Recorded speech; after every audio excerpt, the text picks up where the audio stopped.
नमस्कार दोस्तों, मैं हूं सुब्रत चौहान और आप देख रहे हैं फिश इन्फो चैनल। गैस आप एक चीज़ जो जरूर नोटिस किए होंगे, जब भी ठंड के मौसम आता है उस समय सबसे ज़्यादा प्रॉब्लम होता है और काफ़ी भयानक प्रॉब्लम होता है, वो है ऑक्सीजन का शॉर्टेज। कई बार देखा जाता है मैक्सिमम किसान के तालाब में इस तरह का प्रॉब्लम होता है, लेकिन ठंड के मौसम में सबसे ज़्यादा हमें देखने को मिलता है। पर ये ठंड के मौसम में इस तरह का प्रॉब्लम क्यों होता है, सबसे ज़्यादा इस तरह का प्रॉब्लम क्यों होता है, ये जानना बहुत ज़्यादा ज़रूरी है।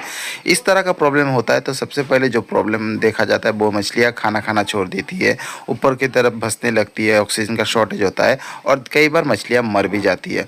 और इसको ठीक करने के लिए कुछ प्रोसीजर होता है, उसको किया जाए तो ये प्रॉब्लम सॉल्व भी हो सकता है। तो आज की इस वीडियो में मैं उसी चीज़ के बारे में बताऊंगा, ठंड के मौसम में क्यों इस तरह का प्रॉब्लम होता है, ऑक्सीजन का शॉर्टेज ज़्यादा मात्रा में क्यों हो जाता है और अगर हो जाए तो उसका सलूशन क्या है। तो चलिए दोस्तों, बिना देरी के वीडियो को शुरू करते हैं।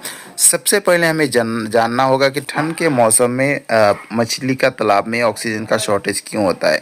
देखिए, ठंड के मौसम में जो चीज़ होता है, तालाब का जो पानी है, ऊपर लेयर का जो पानी है वो थोड़ा सा ठंड हो जाता है। ठंड के कारण से पानी में थोड़ा सा मोटापन बन जाता है, जिसमें डेंसिटी हाई हो जाता है, जिस कारण से ऊपर का सतह के ऊपर जो पानी होता है और पानी में जो ऑक्सीजन होता है वो नीचे के लेयर में पहुंच नहीं पाता है मोटाई के कारण से, जिस कारण से तालाब का तली का जो पानी है, नीचे का पानी है, उसमें ऑक्सीजन का शॉर्टेज हो जाता है।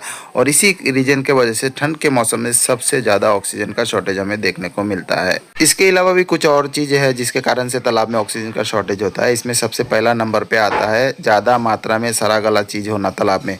कई बार तालाब में सड़ा गला चीज़ ज़्यादा होता है, कचरा वगैरह ज़्यादा होता है और इसके साथ साथ ज़्यादा प्लांटन भी ग्रो हो जाता है, जो आगे जाके ऑक्सीजन का शॉर्टेज बना देता है।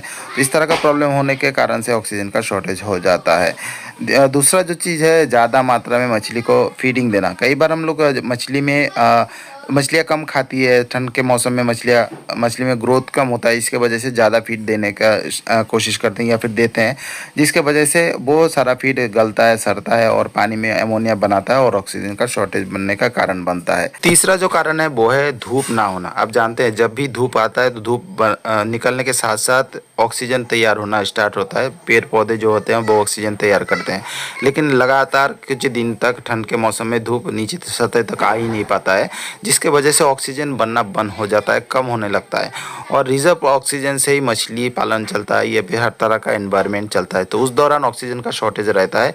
ऐसी हाल में भी तालाब में ऑक्सीजन का शॉर्टेज देखने को मिल सकता है। चौथा जो कारण है वो है ज़्यादा मात्रा में ओस या फॉग या कोहरा जो जिसे बोला जाता है वो ज़्यादा गिरना।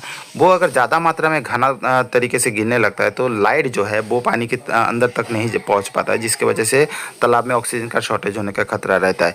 ओवरऑल देखा जाए तो ये सारा चीज़ मिलाकर अगर ऐसा एनवायरनमेंट तैयार होता है तो ऐसी हाल में तालाब में ऑक्सीजन का शॉर्टेज हो सकता है। और जब भी इस तरह का ऑक्सीजन का शॉर्टेज होगा तो कुछ सिम्टम देखने को मिलेगा और उसके साथ साथ कुछ प्रॉब्लम भी आपका तालाब में होगा। सबसे पहला सिम्टम आप देखेंगे और मछलियाँ ऊपर की तरफ आ जा रही है, हवा से ऑक्सीजन लेने का कोशिश करती है, जिससे आपको समझ जाना है कि तालाब में ऑक्सीजन का शॉर्टेज हो रहा है। और कई सारे किसान का तालाब में हर रोज़ ये प्रॉब्लम होता है, जिससे वजह से देखा जाता है मछलियाँ धीरे धीरे खाना खाना छोड़ देती है। जब मछलियाँ खाना नहीं खाएगी तो उसका ग्रोथ भी धीरे धीरे रुक जाएगा और इस तरह से देखा जाए तो किसान भाइयों को बहुत ज़्यादा नुकसान होता है और ज़्यादा क्षति पहुंचता है। तो अभी जानते हैं ये इस तरह का प्रॉब्लम अगर हो जाए तो उसको ठीक करने का कौन सा तरीका है। आपको क्या क्या करना है। सबसे पहला काम है तालाब को चेकआउट करना। हर रोज़ आपको सुबह को ज़रूर तालाब को देखना होगा, भोर को निकलना होगा और तालाब में थोड़ा सा घूमना होगा, जिससे आपको पता चलेगा तालाब में कोई प्रॉब्लम हो रहा है या नहीं। अगर हो रहा है तो उसका सलूशन तो है ही। तो सबसे पहले चेकआउट करना, और जब भी आप चेकआउट के दौरान देखेंगे कि तालाब ठीक ठाक है, पानी में कोई प्रॉब्लम नहीं, तो आप समझ जाना कोई प्रॉब्लम नहीं है। अगर प्रॉब्लम है तो आपको ये चीज़ बहुत आसानी से दिख जाएगा कि सारा मछलियाँ तालाब के ऊपर की तरफ आ चुकी है और ऑक्सीजन लेने का कोशिश कर रही है। इससे आपको समझ जाना है तालाब में ऑक्सीजन का शॉर्टेज होता है। और दूसरा जो चीज़ आता है वो है एयरेशन। जब भी इस तरह का प्रॉब्लम आए तो आप एयरेशन का व्यवस्था करना। आपके पास एयरेटर हो सकता है, इससे आप चला सकते हैं, या फिर आपके पास ये सारा चीज़ नहीं है तो आप शावरिंग का व्यवस्था कर सकते हैं। तालाब का पानी निकाल कर तालाब में दे सकते हैं। सबसे बेस्ट होता है बोरवेल का जो पानी है उसको निकाल कर आप तालाब में छिड़काव करें। इससे ऑक्सीजन का शॉर्टेज बहुत ही जल्दी से रिकवर हो जाता है। तीसरा जो चीज़ है वो है ऑक्सीजन का शॉर्टेज। जब भी तालाब में ऑक्सीजन का शॉर्टेज आए तब तुरंत ही आपको तालाब में ऑक्सीजन टैबलेट छिड़काव कर देना है। इससे क्या होगा 5 से 10 मिनट में ऑक्सीजन का रिकवरी होने लगेगा तालाब में, जिससे मछलियाँ नहीं मरेगी और ऑक्सीजन का जो शॉर्टेज है वो उसको आप रोक सकते हैं तुरंत के हिसाब से। इसके बाद आप जब ऑक्सीजन का शॉर्टेज ख़त्म हो रहा है, सुबह को धूप वूप आता है, तो आगे जाके आप जियोलाइट, चूना इस तरह का चीज़ों का इस्तेमाल कर सकते हैं, जो काफ़ी सारा वीडियो में मैं बता चुका हूँ। चौथा जो चीज़ है वो आपको फीडिंग में ज़्यादा ध्यान देना होगा। कई सारे किसान क्या करते हैं, मछली में ज़्यादा ग्रोथ लाने के लिए ठंड के मौसम में जानते हैं मछलियाँ कम खाती है, फिर भी उन्हें लगता है अगर ज़्यादा फीड देते हैं तो मछलियाँ कुछ ना कुछ खाएगी, जिससे ग्रोथ थोड़ा सा ठीक ठाक रहेगा, उस हिसाब से वो फीडिंग दे देते हैं। तो वो चीज़ आपको नहीं करना है, ज़्यादा मात्रा में कभी फीड नहीं देना है। मछलियाँ जितना खा पाती है उसी हिसाब से अगर फीड देते हैं तो फीड ना गलेगा ना सड़ेगा, और वो फीड अगर ज़्यादा देते हैं तो वो फीड फिर जाके सड़ेगा, गलेगा और एमोनिया बनाएगा और ऑक्सीजन का शॉर्टेज तो कन्फर्म है, होगा ही होगा। इसलिए फीड को कंट्रोल करना है।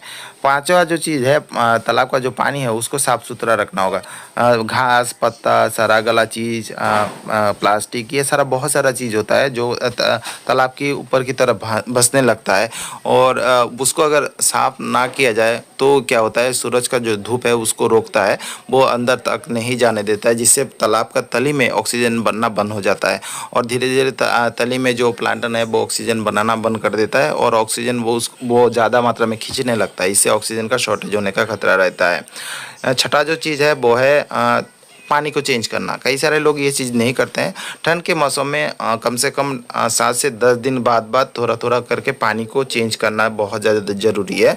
आप थोड़ा बहुत पानी को चेंज करके रख सकते हैं, इससे ऑक्सीजन का शॉर्टेज नहीं होगा और पानी अच्छे से मेंटेन रहेगा। ये चीज़ हमेशा आपको करना चाहिए। इस तरह से देखा जाए तो कुछ सिंपल प्रोसेस से आप अगर तालाब को ले जाते हैं तो वो ऑक्सीजन का शॉर्टेज होने के बाद भी आप उसको ठीक ठाक कर सकते हैं, रिकवर कर सकते हैं, जो कि मैंने यहाँ पे बताने का कोशिश किया। और काफ़ी सारी चीज़ें हैं डिटेल में बताने के लिए, उसके लिए अलग अलग काफ़ी सारा वीडियो मैंने बना चुका हूँ, जो कि अभी आपको स्क्रीन में शो हो जाएगा, आप उसको क्लिक करके सीधा देख सकते हैं। फिश डिजीज़न ट्रीटमेंट के नाम पर भी एक प्लेलिस्ट है, उसमें काफ़ी सारा इन्फॉर्मेशन आपको मिलेगा, उसको भी चेकआउट कर सकते हैं। और कुछ जानना है तो कॉमेंट सेक्शन में ज़रूर बताएं, और कुछ जानना है तो उसका सवाल मैं ज़रूर दूंगा। तो यही थी कुछ इन्फॉर्मेशन, कुछ जानकारी जो मैंने आपको दे दिया। आशा करता हूँ ये जानकारी आपको अच्छी लगी है, और इस तरह का और जानकारी पाना है तो चैनल को सब्सक्राइब और वीडियो को लाइक ज़रूर करें। तो दोस्तों आज की वीडियो इतना ही, मिलता है नेक्स्ट वीडियो में नया टॉपिक के साथ। तब तक के लिए मैं सुब्रत चौहान आपसे विदा लेता हूँ।